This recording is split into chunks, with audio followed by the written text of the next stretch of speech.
గత ఎన్నికలలో సీఎం జగన్ ప్రజలకు ఇచ్చిన హామీలను పూర్తిగా అమలు చేశానన్నారు ఎమ్మెల్యే గ్రాంథి శ్రీనివాస్. ఇందులో భాగంగా డ్వాక్రా మహిళలకు 4 విడతలుగా రుణమాఫీ చేసి నీతికి నిజాయితీకి నిలువుటద్దంగా జగన్ నిలిచారని రాష్ట్ర ప్రభుత్వ విప్ ఎమ్మెల్యే గ్రాంథి శ్రీనివాస్ తెలిపారు. వైఎస్ఆర్ 4వ విడత రుణమాఫీ పంపిణీ కార్యక్రమం నేడు స్థానిక త్యాగరాజ భవనంలో జరిగింది.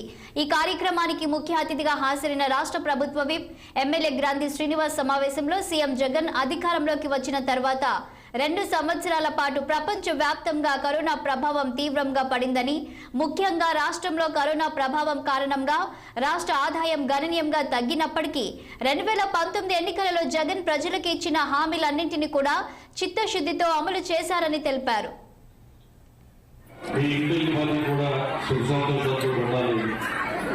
ప్రతి కుటుంబాన్ని కూడా వెన్నుముక అక్క చెల్లెలు అని చెప్పి అడిగే దమ్ము ధైర్యం ఉన్న ముఖ్యమంత్రి స్వతంత్రం వచ్చిన తర్వాత ఈ దేశంలో ఎవరన్నా ఉన్నారంటే ఒక్క జగన్మోహన్ రెడ్డి గారు. నేను అడుగుతున్నా, ఇవాళ చంద్రబాబు నాయుడు గారు ఎన్నికల ముందు 2014 ఎన్నికల్లో ఎన్ని వాగ్దానాలు చేశారంటే సుమారు 600 వాగ్దానాలు చేశారు. వాగ్దానాల నుంచి ఎన్నికలు చేసేందుకు ఓట్లు వేయించుకున్న తర్వాత మర్చిపోవడం.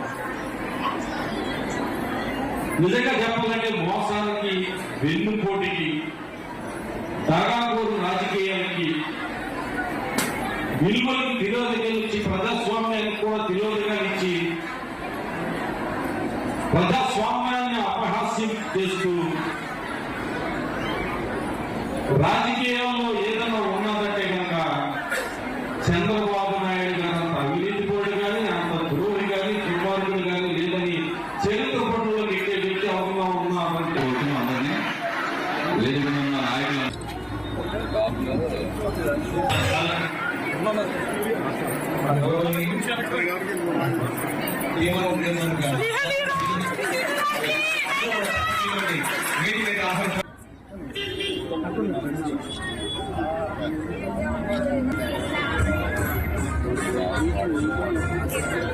Thank you.